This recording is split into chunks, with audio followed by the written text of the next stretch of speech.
It's Thursday, February 24th, and you're listening to the Geek News Central podcast, sponsored by GoDaddy.com. Geek News Central is a product from the Tech Podcast Network. We're making a great show for you, and it's absolutely gorgeous here in Honolulu tonight. The night jasmine is wafting into the window. It smells like perfume here in the office, so it's absolutely wonderful. A little late getting started, but I got a great show for you. So, you know what comes next. Strap in. Here it comes. All right, people, I need a go, no-go for the Geek News Central podcast. Digital archive recorders. We're go fly. Microphone. We're go fly. Video feed. Go. Web browser. Go. RSS data stream aggregator. Go fly. Interflux Toddism suppressor. All right. I'm confused. Host readiness check. Welcome to the show. Welcome to the show. The Geek News Central podcast is a proud member of the Tech Podcast Network. If it's tech, it's here. All right, ladies and gentlemen, we are ready to go. Cue Todd in 5, Button, who's got the button? 4, There is no cause for alarm. 3, Everybody hold on to something. 2, Just press the button. 1. Aloha and welcome to the Geek News Central podcast, coming to you as live as it can be from the beautiful state of Hawaii via the Geek News Central studio overlooking Greater Oahu. Hey everyone, welcome to the show. My name is Todd Cochran. Of course, I'm going to encourage you to get over to geeknewscentral.com. Check out all the great content over there. Of course, check out our archive podcast available via the podcast link. And most importantly, if you are looking to subscribe to the show, you're going to find an orange box in the second column of the website. There's the RSS feed for the blog, for the audio feed, for the video feed, for the special media events, for the Saturday morning tech show. Get subscribed to all the shows. That way you'll never miss a single episode of anything that I produce here. And it'll be automatically synced to your either your iPhone or your Zune or whatever device you're using. And that way you won't miss a show. So how's everybody doing? Welcome to the show. A little late getting started tonight. My wife called me this afternoon. She said, "Can you come pick up the kids? I'm going to be late getting done what I need to get done." And so I ran into town, and while we were there, we grabbed dinner. I had a little Greek food for dinner, which was nice. And then we got on the expressway and sat in traffic. And meanwhile, the clock tick-tock, tick-tock, tick-tock. And so, yeah, running a little late, but it's okay. Hey, lots going on. Really, it is. But I want to give a warm welcome to the Ohana, all of you that are longtime subscribers of the show. Thanks for being part of the family. Of course, thanks for staying subscribed and telling your friends about the show. That's what's the most important part, of course, is spreading the word and sharing sharing basically the tech and the talk and the video and everything else that's going on. And another thing that you can do if you're new to the show, sign in to that newsletter. The newsletter will get you all the show notes delivered right into your inbox immediately following the show. Contains all of the content that I cover. And boy, I tell you, the last 4 or 5 shows, they've been monsters. Tonight, not so much content, so we're probably going to wrap a little quicker, which is good.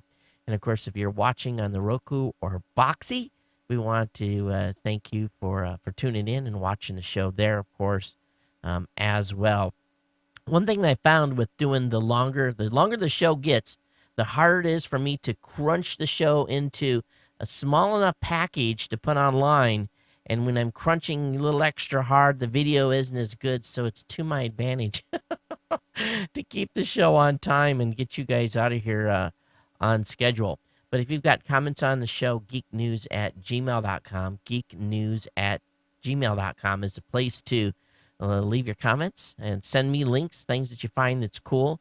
Of course, if you want to call the action hotline or 24-hour voicemail, you can do that, 619-342-7365. I know we've got a UK viewer on Ustream right now for you over there in the UK. Of course, calling the United States is +1. Of course, most anywhere in the world is +1, 619-342-7365. Well, what's going on? I tell you, it's been a busy week. I've been beta testing PowerPress 2.0. Angela and I basically did a real closed beta with the team at Raw Voice. I think tomorrow morning he's going to cut the beta loose for just a few days to the rest of those that want to give it a try.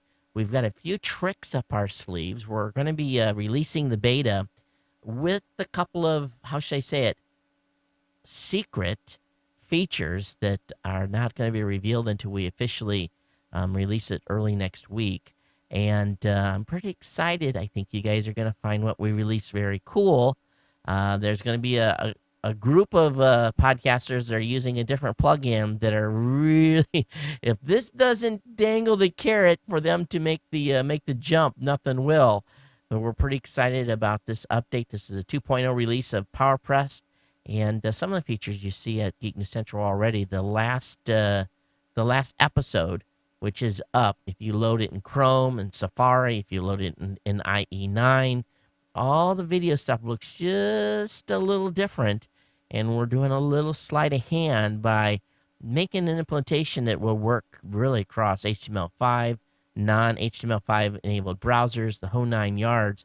And we've got another thing that we're going to be introducing as well that's really cool, that is going to kind of be like this fallback system. So I'm really excited about the video player and what that's going to bring to basically your enjoyment and being able to watch the show.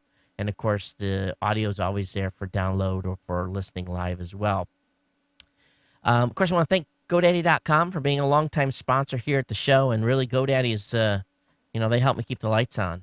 And if you get over to GoDaddy and pick up a product, whether it be a domain name, a dedicated server, virtual dedicated server, shared hosting account, whatever it may be, GoDaddy's got some great products and services, and I've got some great codes.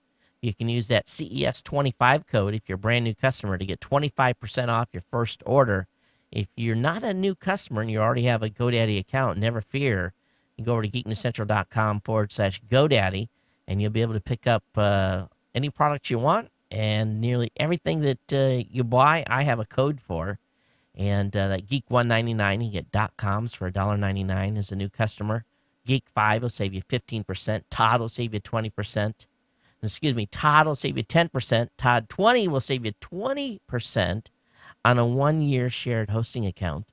ComSale and ComSale 2 will get you .coms and .com renewals. Geek will get you $5 off. Central will get you $10 off on orders $50 or more. Aloha will get you $20 off any order $75 or more. Of course, we've even got codes for SSL certificates. So there's a code for everything and every price point. So consider us when you get over to GoDaddy.com and use that promo code. Save yourself a lot of money. Listeners have racked up tens and hundreds. I believe at this point it's probably hundreds. They don't tell me how much you spend, but I have a pretty good idea based on the spreadsheet we get every month how many new customers that this show has brought to that company, brought to GoDaddy. You're spending hundreds of thousands of dollars a month at GoDaddy and saving tens of thousands of dollars as well by using my promo codes. Well, thanks for GoDaddy being sponsored here. And, of course, move on here to another topic. Tonight, this afternoon, we sent out a newsletter to basically 8,000 content creators at Raw Voice between Blueberry.com, Tech Podcast, and all of our other networks. And we basically announced a minor change. And I had gotten some emails. Some people wanted me to kind of explain it. And I'm not going to spend a lot of time on it because we got to get into the tech. But basically what we said that in our newsletter was that at Raw Voice, we help podcasters in many ways with great tools such as PowerPress, our free stats, and also our premium statistics and hosting for content creators on, of course, a world-class CDN. We've also provided many of those podcasters opportunities to be discovered on Roku and Boxy. And the services have become very popular with shows and other networks. And that's the key thing. They're other networks. In light of this, we made some slight changes to some policies on our business model. And as of March 1st, shows on our free stats option that feature advertisers from a competing network and those that are negotiated on their own will be required to upgrade to a paid premium account.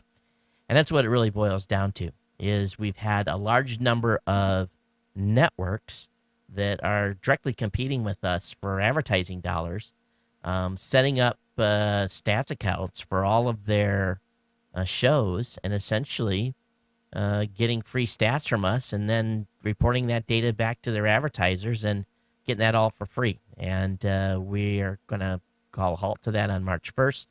and we're asking shows that are commercial in nature, that are running advertising in their shows, and they're doing it on their own, to to pay for a premium account as well. Now, shows that are nonprofit, shows that don't have any advertising in them, shows that are exclusively advertising with us, can continue to use the free stats system. And but we're just we're protecting our business model. And if we don't mind people using our stats, but it's only $5 a month, so it's a very inexpensive product.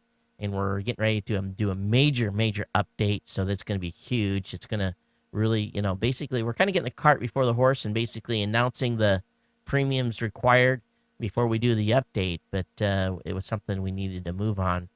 And it went on to basically say that our free spirit remains, but we have to make sure that as a business, our practices are sound. And we hope that all our podcasters understand how serious we are about doing business and how it's going to benefit them over the long term. There's going to be some other announcements a little later in 2011. We got some cool stuff planned. We've laid out a great roadmap of where we're going to go this year. And it's a little bit, I'm sorry, we're doing a little business kind of stuff here at the beginning of the show, but really I kind of needed to say it because I'd gotten some Twitter and some direct messages, people asking me to clarify. And we're not saying shows that have Google AdSense or something on their website. We don't care what they're doing on their actual websites, but if they're advertising their shows, we're basically saying, hey, it's you're using our stats, or you've been using them for free, you're making money, and you're using that to report back to your advertisers. So come on, share the love a little bit, and work with this. But that's that. Been working on paperwork, and boy, oh boy, just crazy amount of paperwork around here right now. Typical stuff going on, getting ready for a new quarter, getting campaigns ready, getting them ready to roll. Got some campaigns wrapping down on some other projects that we've got going. So been really busy there. But kids' schedule been nuts too, man. The kids, can tell one thing. My wife is running the wheels off her car, and she keeps pinging me, honey. It's time. It's time for a new car. And I'm trying to push this off. I keep saying another 6 months. I don't know how long it's going to last. We're going to buy it used. We're not buying a new. But I was hoping to get another year at least out of this car too. But I don't know if it's going to make it. But boy, kids will put some stuff they got going on will put miles on vehicles. That's for sure. Hey, one thing I'm going to do for the next show, I'm going to try a little experiment. All right. I have in my hot little hands, I have an Apple TV. And got it here. It's in the box. I got the shipping container. Actually threw the shipping container down on the floor. And this is a nice little item for someone. So what we're going to do is for every $10 contribution to the show, we're going to go ahead and put your name in. Basically the hat to do that. A minimum $10 donation. All you got to do is send it to podcast at podcastconnect.com is the PayPal address. I'll have a link up in the show notes. But on Monday's show, we'll give this away. We'll do a drawing. Doesn't matter if 1 or 100 people have contributed. One person will walk away with this. But you'll know if I don't give away money, no one donated. But I know that's not going to happen. So we'll give this away Monday night. And as kind of a thank you for those that help out the show between now and Monday. We're going to try this as a little experiment to see how it goes in raising a little cash for the show. You guys know we got sponsors here, but sometimes sponsor dollars are spread out amongst multiple people. And, it can be a little bit of a challenge at times. And we definitely ask for your support and appreciate it. Let's look here at this rest of the stuff I've got going on.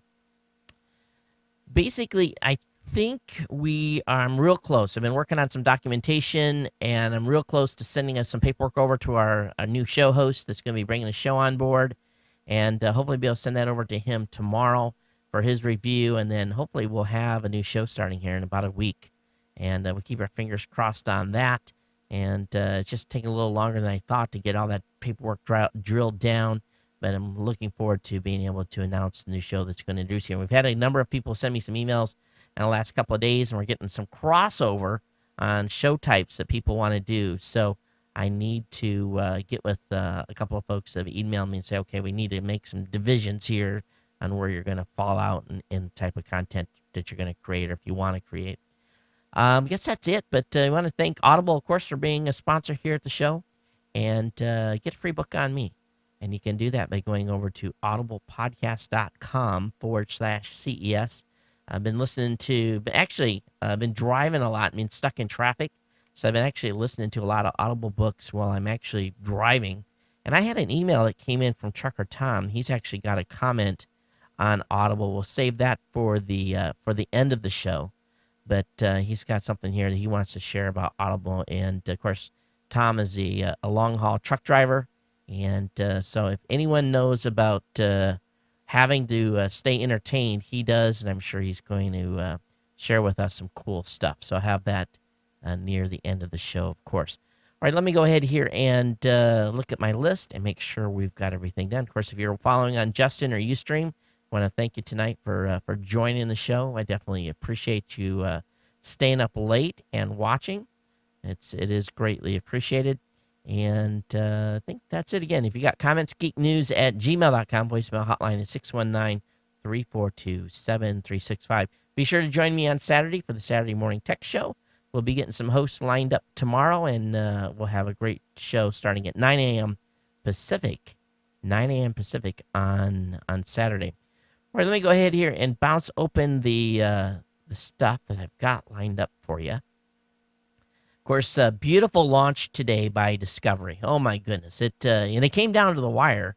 They had some problems with range control. I was watching it on live stream. I was sitting here at the desk, kind of really biting my nails. I didn't know if they were going to get off the ground or not.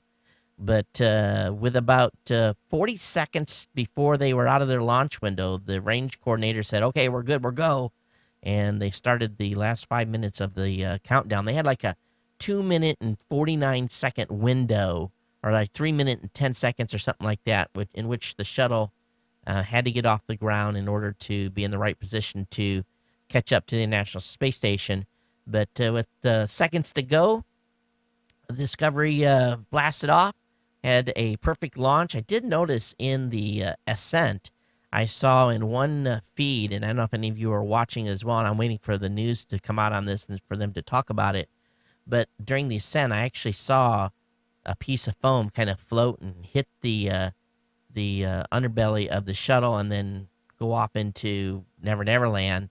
So don't know if it was a piece of foam or ice, but it was really eerie because you had the space shuttle, and of course, it was the solids were already gone, and of course, at this point, I think the shuttle was doing. I think they were reporting like 11 or 12,000 miles per hour. So the speed is incredible, and when this piece came off, it just kind of like floated there, almost like. You could tell there was so much serious momentum, and that they were high enough in the atmosphere that there wasn't a lot of drag, because it just kind of just bounced and then just off it went. And it was kind of, I said, I just couldn't believe it. I was just, wow, didn't anyone see that? And it was kind of weird. But anyway, we'll see what happens with their inspection of the shuttle. I'm sure it'll be fine, but it was kind of weird to watch that. It really, really was. There's basically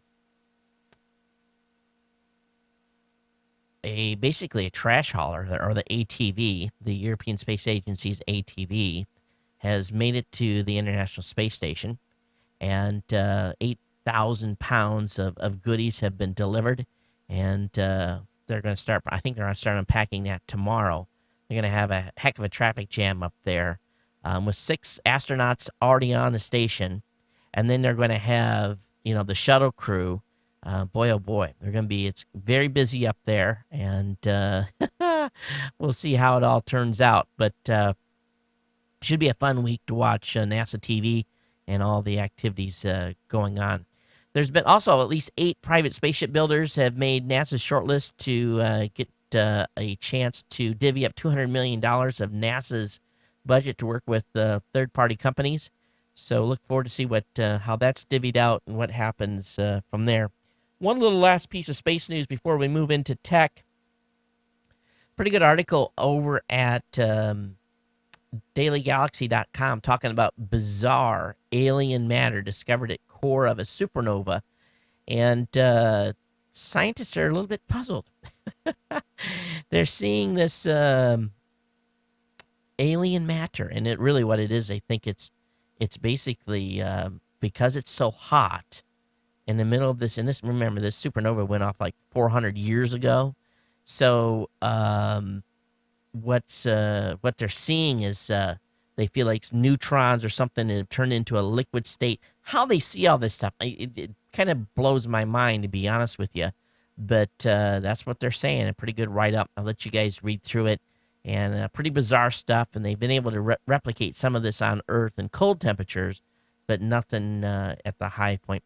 Hey, one last link before I bounce you guys into the regular tech stuff.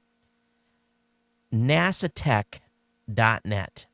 If you haven't been over here, I saw this link tonight, and my mouth fell open when I saw this. This is a site you immediately have to go to, bookmark. Great pictures. I mean, it's awesome. They can talk about the processing, the launch. It's, everything. Pictures you've never seen before from NASA. And these are awesome. They really are. And it's some pretty cool pictures. So anyway, I have the link up in the show notes for you. Again, it's nasatech.net. But definitely scope this out. And this is on my permanent watch list because it's just a lot of cool stuff. All right, the Zoom, there's already a bootloader out for it. So if you want to unlock the Motorola Zoom that you may have picked up. Oh, wait a minute. Motorola provided the Zoom with an unlockable bootloader, which gave developers and hackers easy access to the hardware. So that's pretty cool. And so one of the folks in the Android community have basically laid out the unlocking guide, and it basically shows you how to get drivers and set things up so you're ready to go. And really, this isn't, as they're saying, rooting the Zoom, but it's and I say Zoom, I'm saying XOOM, Zom. Am I saying it right? Because we're gonna get this confused with the actual Zune, ZUNE. So the Zoom, basically you can get in there and make some changes and customize and stuff. So pretty cool stuff, and I'll have that link up in the show notes. Lots of talk about hacking Android, and most of Android's open, so there isn't that much hacking that has to be done. But a lot of stuff today on AndroidCentral.com if you're an Android buff. If you have been wanting high-speed internet, South Korea, they've announced that every home in South Korea is going to be getting 1 gigabit per second broadband. This is crazy. Now, their wireless broadband is going to have at least 10 megs of service available. They're going to have HDTV that they're going to deliver over this high-speed connection that is going to be at least 16 times clearer than the current HDTV signals. So, this just is nuts. And what they're going to be able to provide households with. And they've already wired 1,500 households basically in the past year to do a test. And they're only paying $27 a month for this service, by the way. They're not paying hundreds of dollars. They're paying 30,000 won or $27 a month for their 1 gigabit per second Ethernet access. And here's the deal. You think about this rollout. Again, this is 1 gig. We're not talking about 100 meg. We're talking about 1 gig. This is going to be a competitive edge for South Korea. And you're going to talk about a lot being able to get done. Can you imagine the productivity and what we'd be able to do and the freedoms and I can't imagine what would happen if everyone in the United States had, let's just say, 100 megs of service, let alone a gig. Now, obviously, South Korea is, geographically, people live in very dense areas, and it's easier for them to roll this out. But still, think about it. If South Korea can do it, can roll out 1 gigabit service to their entire country by the end of 2012, that's just amazing. It really is. And I'm insanely jealous. The local Oceanic Cable Company, which is Roadrunner here in Honolulu, they keep promising faster speeds in 2011. I call them about every week. I said, those faster speeds here yet? No, sir, we don't know what you're talking about. I'm like, you're running ads that says faster speeds coming in 2011. What does that mean? And they won't say nothing. So false advertising, in my opinion. But I can't wait for more speed. And because we definitely don't have it here. All right, Apple, of course, today announced a new Mac and new MacBook Pros. They've introduced a number of things that are going to be on the MacBook. We'll talk about that here in a second. But one of the things coming in the new version of OS X Lion, they're going to provide what's called AirDrop. I think this is pretty cool because I've been in meetings or I've been someplace and I've had my Mac with me and sharing. Okay, can you hand me your USB stick and you transfer a file that way and. But what they're going to be doing here is this AirDrop is going to be located in the Finder sidebar. Users are going to be able to see other people's machines as long as you have it turned on. And then, if you want to share a file, you just simply drag it into someone's name, and then there's a little thing that's going to pop up on your screen that says, hey, so-and-so, a picture of you from your profile, wants to send you this file, and in a meeting, that would be really cool. And it just drops it into the person's download folder, and you're done. So this is great for public, something like this at South by Southwest or CES. You don't have to worry about network protocols and all the hassles you have to go through and make sure everybody's on the same IP, same network, same subnet. It's just simple. I just wish that Macs would talk that easily with Windows machines. I have the most trouble here getting the two machines to look and talk at each other. And it's always the Mac. I got to go over and you log it in and make sure you check it so it keeps in the keychain so it remembers to check in again next time. But invariably, I go to the machine and I can't see the network and I have to monkey with it. What is the deal with that? Windows machines, they all come up in the network. They all act fine together. But even now, that I got the MacBook Pro sitting here and the Mac Tower with the with my 16 cores. And, sometimes they don't want to talk to one another. And I'm glad they're doing this. It makes it easy. It'll be worth the upgrade cost just to get the AirDrop feature. So maybe the rest of you don't have trouble, but, you just want it to work. You want the machines to work with one another and be nice and play nice. It just doesn't seem to always be the case.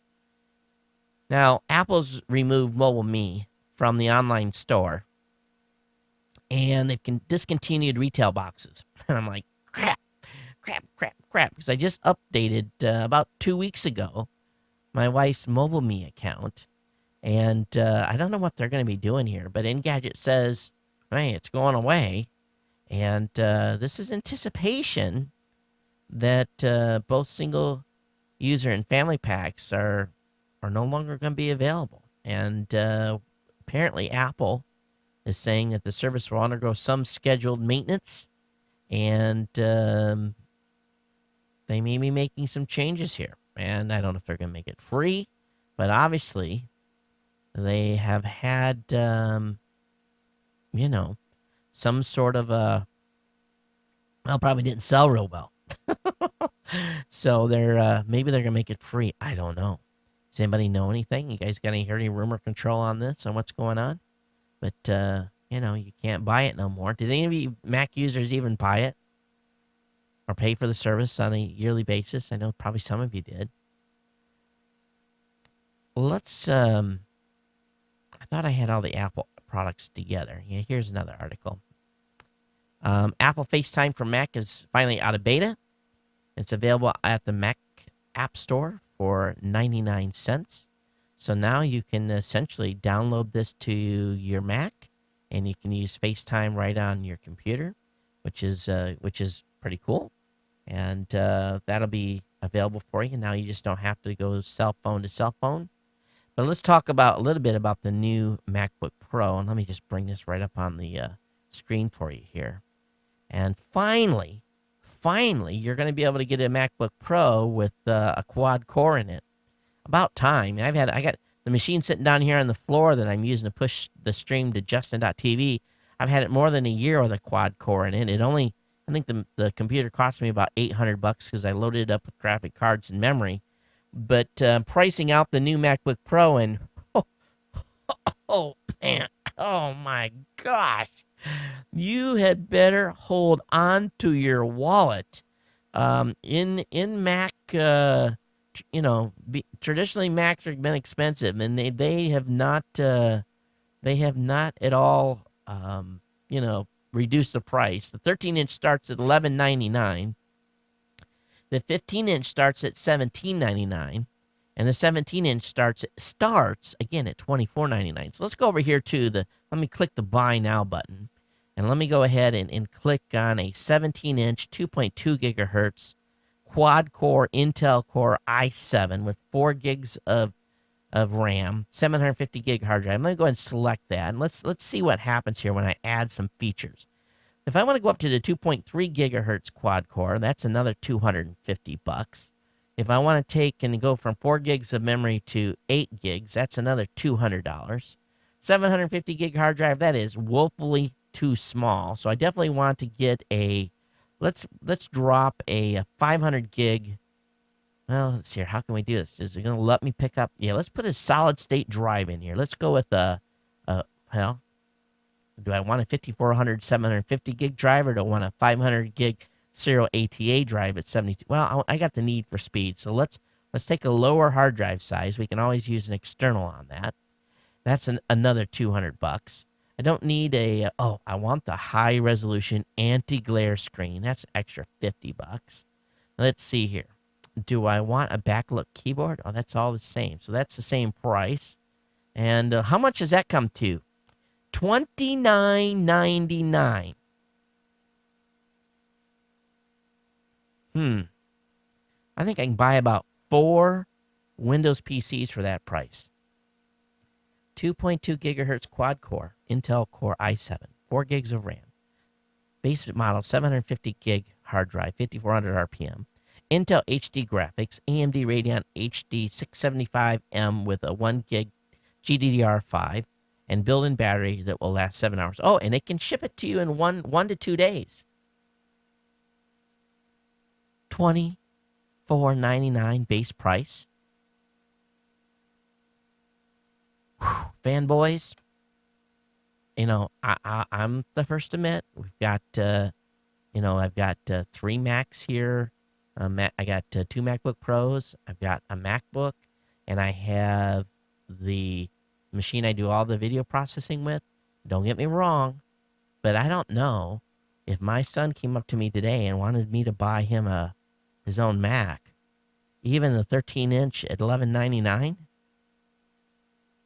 Let's go. You want to go price some Windows machines? We can do that, and we all know what those cost. They don't cost that much. It just blows me away how much Apple can get away with for charging for the products. And I know the fan, go ahead. Come on, bring it on, fanboys. geeknews@gmail.com.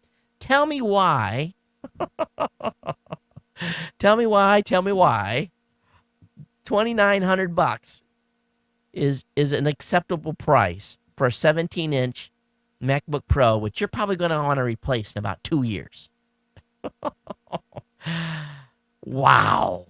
Holy cow. It's just insane. It really is. The Mac Pro starts at $24.99. Jeez, it's amazing. It really is. Okay, moving on. Oh, well, it's got Lightspeed in it. It's got Intel Lightspeed. We heard about that. Lacey's coming, and I don't pay. Lacey? I don't buy anything from Lacey. I don't like their drives. They got a bad reputation, but they're coming out with a Lightspeed drive, and it's going to be smoking. It's going to be fast. Don't get me wrong. That thing is going to cruise, and you're going to be able to transfer media back and forth and do all kinds of. It's hot. It's smoking. It really, really is. And tie that with an SSD drive, maybe, from the folks over at OWC. And you definitely have some, throughput when you're transferring media files and so forth. But I'm waiting for the Final Cut Pro upgrade. They're saying that's coming, and that's a major rework. That's another $500 bill, but for me, it's worth it because I use that tool a lot, and it's a deduction for my business. But I guess Mac, at least they've moved forward, and guess what? We're still waiting for USB 3.0. Intel's promising native USB 3.0 support someday. So, oh, wait a minute. It isn't Lightspeed. I stand corrected. The Lightspeed, the proprietary high-speed interface technology, and shoehorned it into Apple's new MacBook Pro. Yeah, it is Lightspeed. Or maybe I'm confused. Intel's fully supports USB 3.0 and plans to integrate it in the future, said company's Jason Ziller, which sounds like a fairly potent promise to us. But considering how long Intel has been dragging its heels, and this is over at Engadget again. But anyway, we've been, my understanding is that the Thunderbolt technology is essentially Lightspeed, but it's not. Okay, so what is Thunderbird? Now, apparently what's going on is Thunderbolts is a brand new chip and a cord which allow devices to pipe two data streams simultaneously in both directions over a single cable up to 10 gigabits per second to start primarily using PCI Express X4 for data and display port for video. Says the Thunderbird controller chip is required for the system, but Intel says it's hardware agnostic and does not require an Intel processor or chipset to use. Acts as a miniature router of the sorts of rapidly switches between the two bidirectional channels. Okay, so this was not Lightspeed.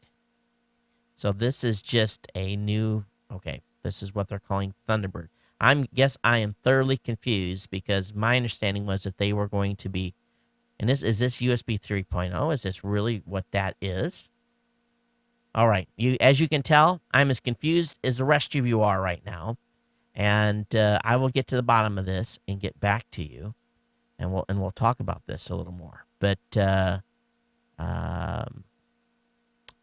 someone in the chat says Thunderbolt is Lightpeak renamed.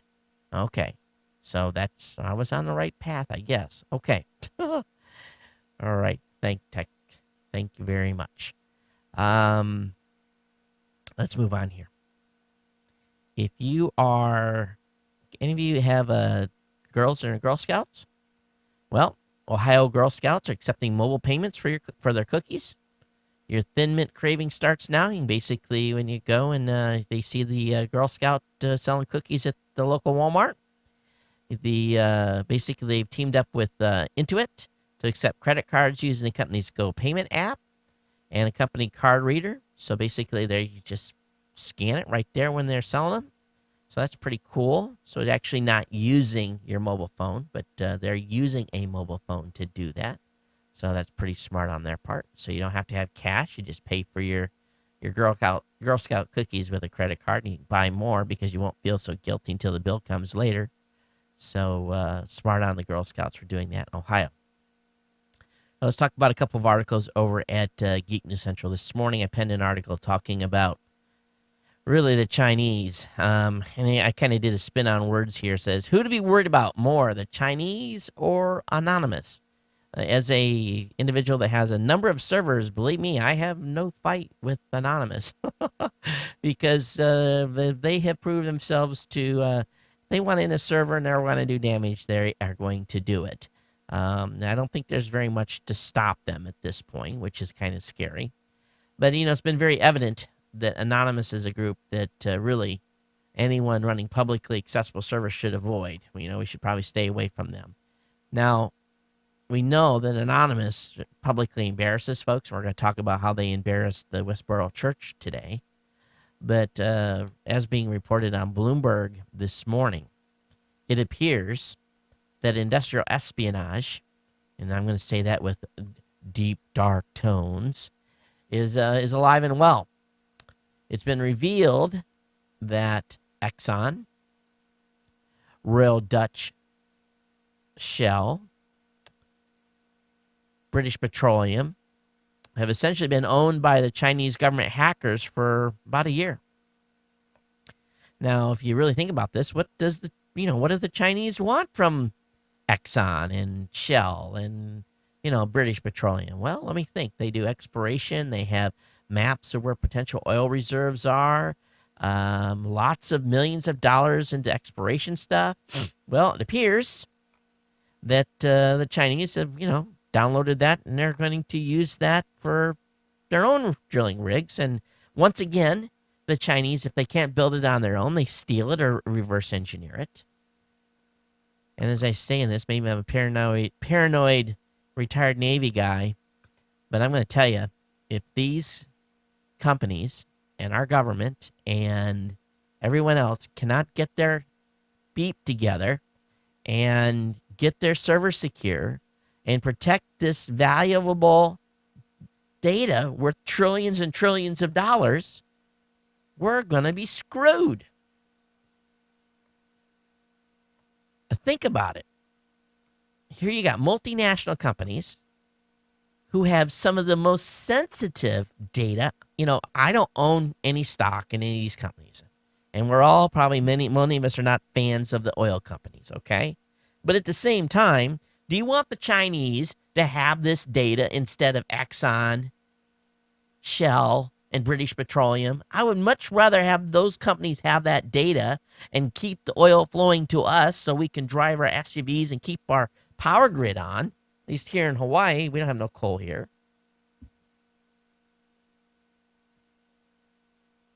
When are we going to start fighting back? When are we going to start taking them to task? Oh, the Chinese said we didn't do anything. We're innocent. Yeah, whatever. Whatever. Don't get me wrong. There's plenty of lovely Chinese people. Lots of great Chinese people here in Hawaii, of Chinese descent. Fantastic people. Well, what their government does is a totally different issue. Companies large and small better get their act together and better start improving their security. Because if it isn't the Chinese, then it's going to be anonymous putting your company's content all over the web. I'm sorry if I'm ranting. This honestly just completely blew me away. And they're not saying what they took. I can tell you what they took. They took everything. They took everything. They probably got the Coca-Cola secret formula, too. Oh, man. Man, oh, man, oh, man. Man alive. What do you guys think? Am I off my rocker here on this? geeknews@gmail.com, voicemail hotline 619-342-7365. I really want to hear what you think about this. And it could be more than the Chinese. One thing about the Russians, we knew the Russians were doing espionage against the military and industrial espionage. But, basically, they were building most of the stuff on their own. They were reverse engineering some stuff. But, it was pretty defined. There was this, you knew that was the enemy. You knew because they weren't coming here and going to our colleges. The Chinese are getting educated in American universities, which is their right to do so, and then going back to China and then hacking our computers and reverse engineering our technology and eating our lunch.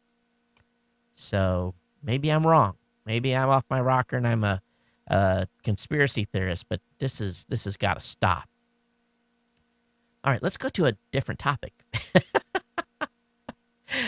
KL wrote a great article on basically ebooks and audiobooks. And yes, you can get audiobooks and ebooks from your library.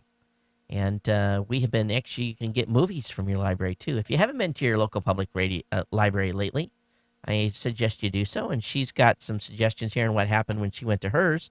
She was pretty blown away by what they found. So we're in our Hawaii Public Libraries every week. My kids bring bags of books home to read. Hey, Michael Dell, one of our writers at Geek News Central, is using a CR48, and he's in day 3. So he wrote a good post today about what he's learned about trying to record a podcast on a CR48. I think you guys enjoy the write-up. It hasn't went so well. He's finding a lot of limitations with it as well. All right, how many of you have ever shared an apartment with someone? How many of you have argued when you shared that apartment about rent? Well, there's a great site called splittherent.org, and it's a rent calculator. You put in the total rent amount, how many bedrooms there is, how big the first bedroom is square foot wise, how big the second bedroom is. You go through a bunch of stuff, and it gives you the exact total on what each occupant is supposed to pay for rent based upon how much space they take up. Very, very smart. This is pretty easy. Splittherent.org. And great way to solve a, how should I say it, little argument. Because everyone wants the biggest bedroom, right? But the person's got the biggest bedroom, should it pay a little more in rent? Traditionally, that's the way it works. But I have a link up in the show notes for you. If you're a Linux user, top 5 free Linux music creation tools for the artists on the budget. Linux Multimedia Studio looks pretty nice. Rose Garden is another one. Jack Beat, Jack Audio Connection, Muse. So of course Audacity as well. I've used Audacity for years, but it has a tendency to fail me from time to time. The show is being recorded tonight, of course, on Adobe Audition on a Windows machine. And so anyway, I've got 5 free Linux music creation tools I'll link to for you to check out. I think the article I found most fascinating today when I was going through and getting ready for the show was an article over on makingwindowseasy.com. And Google, boy, oh boy. Google today announced Cloud Connect for Microsoft Office. And, I've used Google Docs a lot. We have a lot of docs up in Google Docs. I guess that's kind of a play on words. But anyway, today what they've done is you can load a plugin into Office 2003, 2007, and 2010, and it brings doc-type functionality to all of them. You can have a Word doc open, and then you can use all the standard doc tools, that you're used to using, and you can do collaboration. You can have more than one person in the Word doc using this Google Cloud Connect. I'm sure Microsoft hates this, but I thought beautiful. Finally, because there's some stuff you want to format a certain way, and Google Docs is not totally the perfect word processor, no matter what they have tried so far. But being able to do this is very, very cool. So I'll be downloading and installing Cloud Connect, and I'll be twisting my guys' arms. Come on, guys, let's try this, and I'll let you know how it goes. But if anybody's used this, I'd love to hear your feedback on it. And I'm sure this probably makes Microsoft just a little bit more nervous.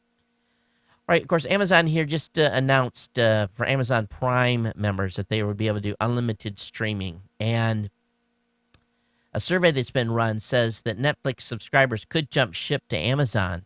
And of course, if you've got a Roku, you've already got Amazon channel on there. And if you sign up for the Amazon service, which is $79 a year, they're going to make available just as much or more than what you got available on Netflix. So here's the thing that's pretty cool.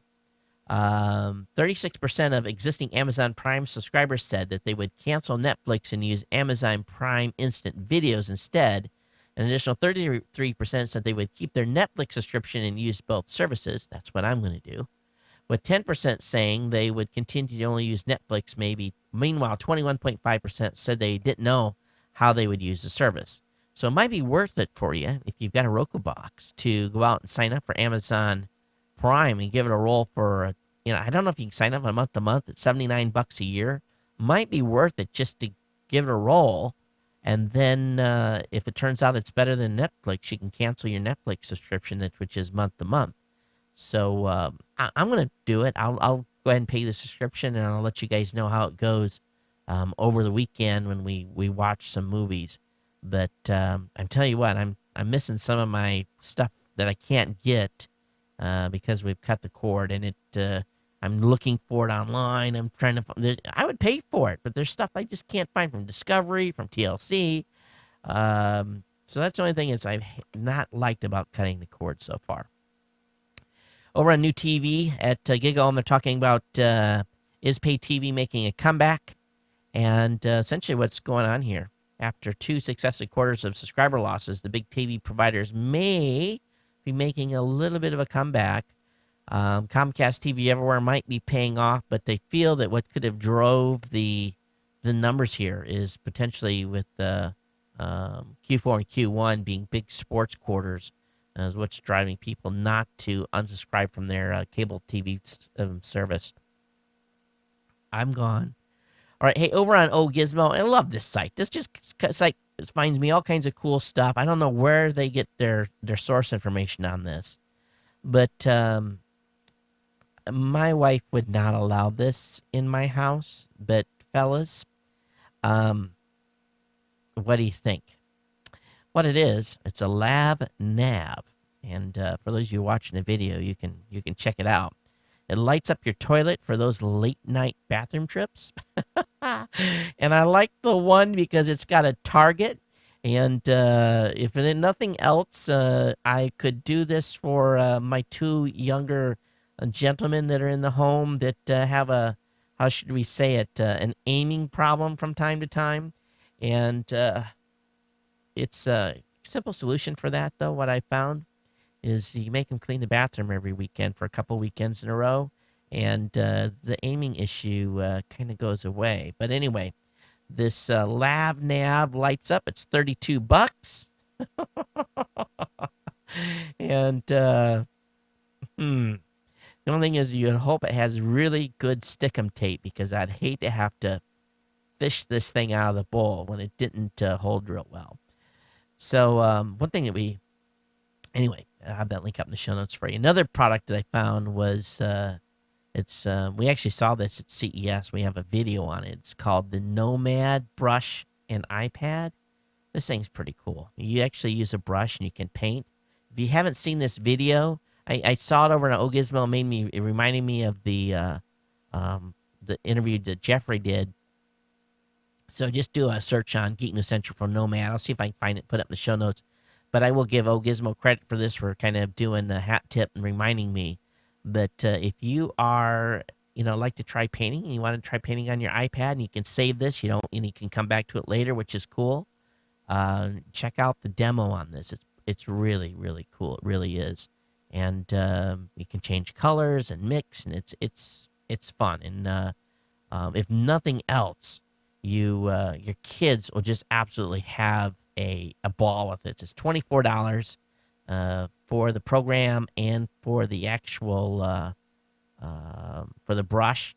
And this is a great way to have some fun and let your kids bring out the artiste in them. And I'm sure we're going to see some pretty cool stuff. The Nomad brushes are all handmade, and they're made of natural and synthetic fibers. So, but anyway, pretty cool stuff. Link will be in the show notes on this as well, of course, as all the articles here. Hey, those of you that are using a BitTorrent anyway, you may want to check out a new trackless torrent search engine called BT Dig. And this is interesting. BT Dig is doing some stuff to try to keep you from being tracked, and it's the first trackless torrent search engine. So I'll let you guys check that out, and it's over at btdig.org is the website. And if you're using uTorrent and you're using left the default settings on uTorrent, basically this interacts with the uTorrent real well, and basically trying to keep you as anonymous as possible. So I'll have that up for you to check out. Now, you have to admit that if you're going to go try out for the NFL, you better be in shape, because when they take them to camp, they're not. It's not a pretty thing. They work them pretty hard. So guys that are going to camp, or they're an NFL prospect, they're going to want to be in good a shape as possible. But what they're doing this year is they're bringing in a new shirt that they're going to make them wear, and it's going to collect data on them during their workout. And so what it's going to do, it's going to measure a whole bunch of stuff. It's going to measure their speed. It's going to measure heart rate, respiration, temperature, all kinds of stuff. This thing is amazing. All the different things that it can track. You know, when someone does like a lateral move, it's going to be able to tell how much lateral force was applied, and they're going to come up with all these performance parameters that's going to really give them some insight into these athletes. And it's going to be very, very deep, and they're going to be able to get a lot of inside information on these guys' health and everything else. So this is pretty cool. And they had some college students trying this out, and there was coaches were pretty impressed with what it was able to produce. But we'll see. We'll see what happens with this. And I could see this going into a lot more different utilizations as well. I could see boxers. I could see runners using it. You name it. Collecting data on your workout. Pretty cool stuff. And, at some point, I'm sure those of you that are hardcore workout folks will want to have one of these anyway to test your performance. Hey, this is a little bit of I kind of call this kind of like one of these articles that suck you in to look at it, and I don't know how much value it is, but it just does bring home one thing. If you are in an area where your mobile service isn't as good as it should be, you may want to be real careful about canceling your landline. Recently, Verizon dropped over 10,000 911 calls because of a blizzard in Maryland. And one lady almost died in her home, but they couldn't get calls out. And these were a lot of people that had already cut their landlines. So be aware of that. And, of course, this was an extreme situation with really bad weather. So, you can't blame Verizon too much on this because everyone was having issues. But this is something that happened. Matter of fact, my mom right now, they had an ice storm where she lives. And last I talked to her, her generator's keeping the power on for her house and cooler. And they may not get power back until Saturday. But she's the envy of the neighborhood with electricity on. Hey, Robert Scoble's done a good review of the Motorola Zoom. So I have this up link in the show notes for you to check out. So if you want to do that, you can. Google has implemented some new algorithms, and they're going to be removing what they're kind of calling sites that are doing nothing but stealing content from other people. These are basically data farms, and they say it's going to affect about 2% of search queries. And on those search queries, there'll be a change in them of about 12%. So in other words, there's going to be some missing links. So this is something that they've implemented here today. And they announced, the folks over at searchengineland.com are going crazy about it. But basically, they're saying that Google is foreclosing on content farms with what they're calling the Farmer Algorithm Update. So I have both these linked up in the show notes for you to check out. Basically, Google's announcement and then the industry's response to the change. All right, let's talk about getting pwned. Westboro Church said, hey, we got threatened by Anonymous, and Anonymous said, no, we didn't. Anonymous went on a radio interview today with the folks from the Westboro Baptist Church. And in the middle of the live radio show, Anonymous hacked their website. So there's a YouTube video on this, and I'll be honest with you, I listened to like the first 2 or 3 minutes, and I wanted to puke. I really did. It just didn't entice me at all. So if you go to about the 8-minute mark on this YouTube video, you'll see she gets a little bit upset when he announces, hey, why don't you check your website? We've defaced it. And at this point, all Westboro Baptist Church servers are offline, supposedly for security updates. But, they got the attention they wanted, and they got took down. So you just don't, you don't play with matches, folks. You really don't, unless you want to get burned. That's for sure. All right, over on the Craigslist blog, and I'll be honest with you, Craigslist, you guys, come on. You can do a little bit better job. Look, you guys, on the video, look at their blog. Is it just about as plain Jane as it comes? Well, the folks over at Craigslist are taking, very strong words against scraping site called Oodle, who paid a group called AIM to falsely portray Craigslist as fraught with criminal activity. The AIM group documented 330 crimes that it says occurred in connection with a Craigslist listing in the United States over a 12-month period. Well, the folks at Craigslist comes back and says, do you understand how many billions of human interactions happen on Craigslist, and that there were 570 million classifieds posted by 100 million or more U.S. Craigslist users, and you could only find 330 crimes out of 570 million listings? And some folks came back to Craigslist defense and basically said, hey, you've got a lower crime rate than most cities do, specifically Oakland, which Oakland has a pretty high crime rate. So, but anyway, this link will be up in the show notes for you to check out. But Craigslist is like, this story was ridiculous. And anyway, I don't know if there's going to be a lawsuit involved, but we'll see. National security is driving helium-3 shortage. We talked about this last year, but apparently it's getting worse. As you know, helium-3 is largely used in devices that are used to detect nuclear material. And since 9/11, there's been a huge run on helium-3. Helium-3 is a non-toxic gas with a high diffusion coefficient. And again, it's been primarily used in lung imaging studies. It's used in MRI machines and so forth, but they're running short of this stuff because everyone wants to have a detector that can detect nuclear material. The Department of Energy didn't think they would ever run out. Helium-3 is a byproduct of nuclear weapons work, and I don't know exactly the process anyway. It's a big scientific thing. So they're trying to find alternatives to helium-3, and they're not having a lot of luck, but helium-3 has become very, very expensive, and they are looking at locations where they can maybe harvest more, and the moon has an abundance of helium-3, so maybe it won't be the gold rush, maybe helium-3 for a gold rush. But anyway, you guys can check that out.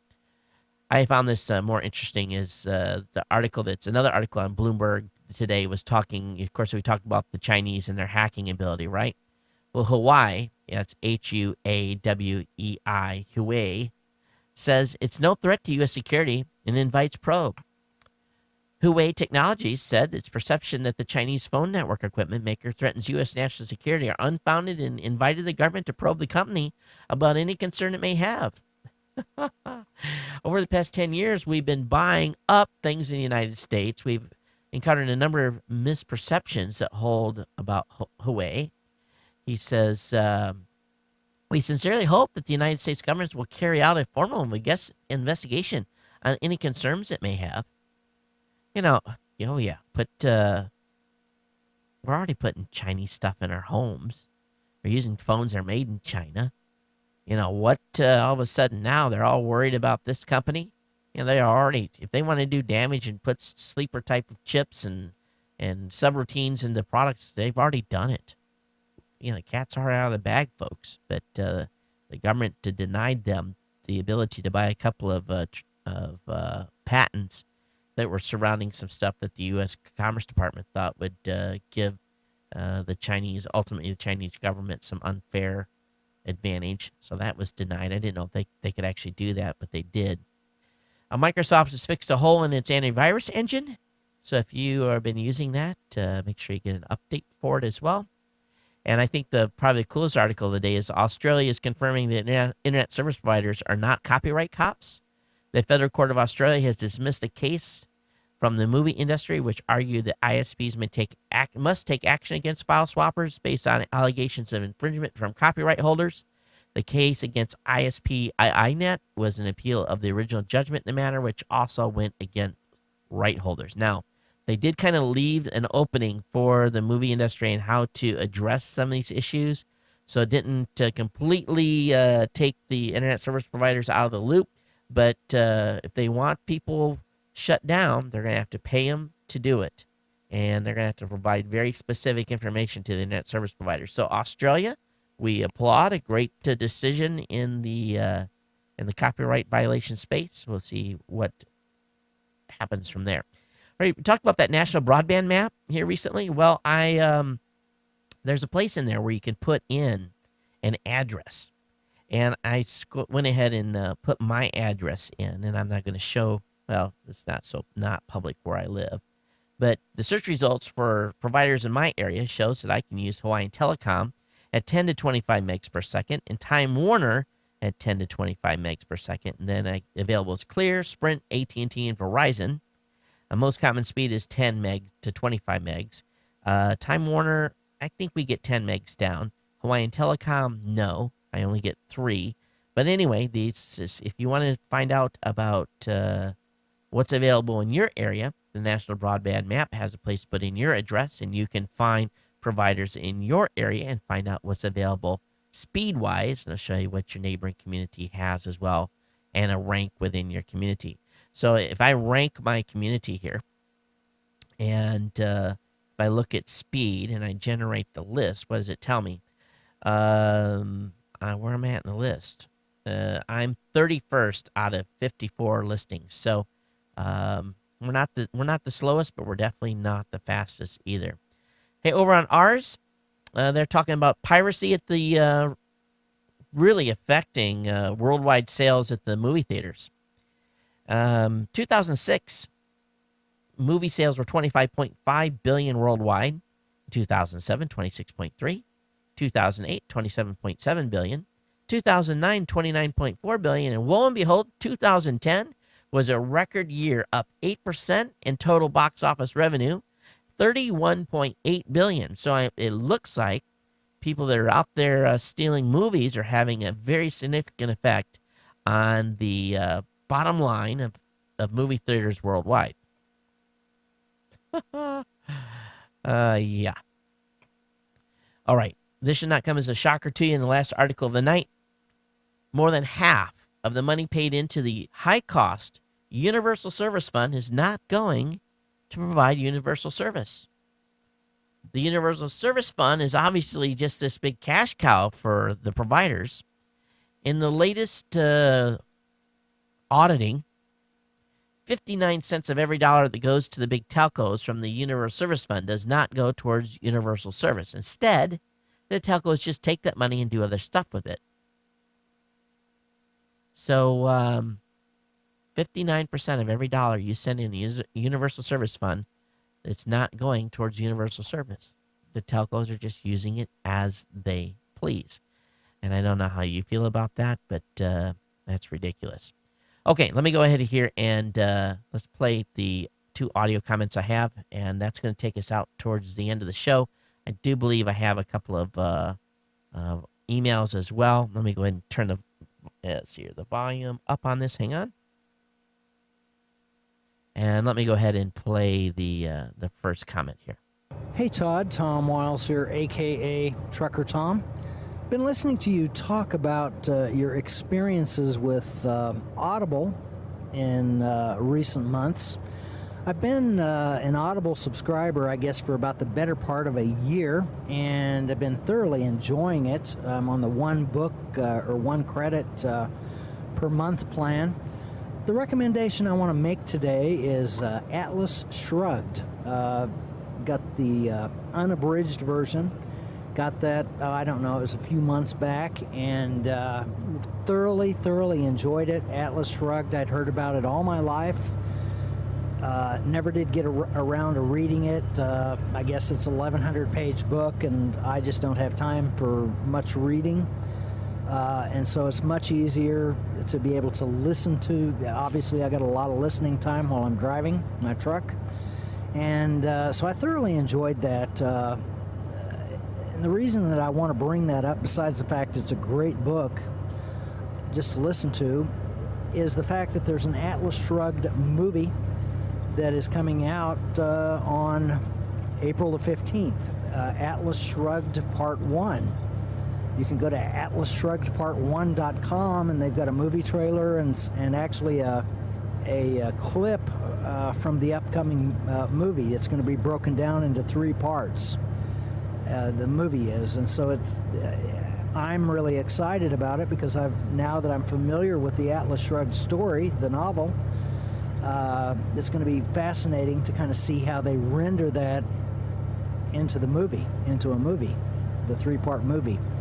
And Atlas Shrugged is very prescient for what's going on in the world today, in the United States and the world. So that's my recommendation, Atlas Shrugged. Keep up the great work. We'll catch you later. Hey, Tom, thanks for that. And as you were commenting, I'm back here looking at the mixer board because that wasn't making it to the computer. It was going out over the stream, so there's a button push somewhere that needs to be repushed. But thanks for your recommendation on Audible.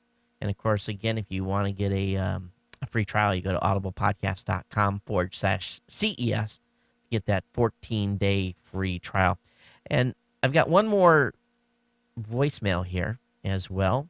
And let's go ahead and play that now. And, Tom, thanks so much. And how long did it take you to get through 1,100 pages via Audible? How long was that? How many hours of listening? I'm real kind of curious to get an idea. But anyway, here we go on the next audio comment. Hey, Todd, this is Richard from Columbus, Georgia. Hey, Richard. Calling in regard to show 649 about Apple and their 30%. Yeah. First, a couple of comments. I think it's kind of funny that Readability is complaining about Apple taking a 30% cut when that's exactly what they're doing. They're taking a 30% cut. Maybe the people that they're taking a 30% needs to go back to them and say, don't take 30%, take less from us. You know, I think that's kind of funny. They're doing that. You mentioned the same thing. You're doing the same thing with your people. You're taking the 30%. Apple's just taking their 30%. Nobody, and your other comment about them being like the mafia and extortion, nobody's requiring these companies to put applications on their devices. These companies, readability existed before the iPad. They can go back to doing it the way they were doing it before. Nobody is making them on the iPad. They just see that there's a lot of money to be made there, and they don't like that something's cutting into it now. You know, it's not the only game in town. If they don't like it, they can go play it. As Apple said, you can go play somewhere else if you don't like it. I'm not totally agreeing with everything Apple's doing, but I don't see it as extortion in any way. They're offering you a deal, you take it or you don't, just like the deal you offer to podcasters. They can take it or they go somewhere else. You know? Anyway, enjoyed the show. Thanks. Hey, thanks for the comments. And, you know, I think the big difference here is that I work for my 30%. I work really, really hard. Now, I'm not saying that Apple hasn't worked for their 30%, but Apple doesn't build their apps, doesn't spend the thousands of dollars to build the app, go through their approval process and get it on. The companies are doing all that work, and really, Apple has a platform. And you know what? I think I understand, okay, take a few percentage points, but 30% I think is really greedy for really having nothing more but the phone. You're having to build Apple's not providing the app. Apple's not providing the audience, so yeah, I don't know. I still think it's high. I still think it's extortion. I really do. But maybe, I don't know. I guess I understand your point, but I still think it's extortion on Apple's part. I think they're greedy, and I think the Federal Trade Commission is probably going to come after them a little bit.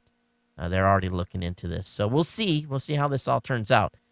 Time will tell, but I sure wouldn't want to have to pay it, that's for sure.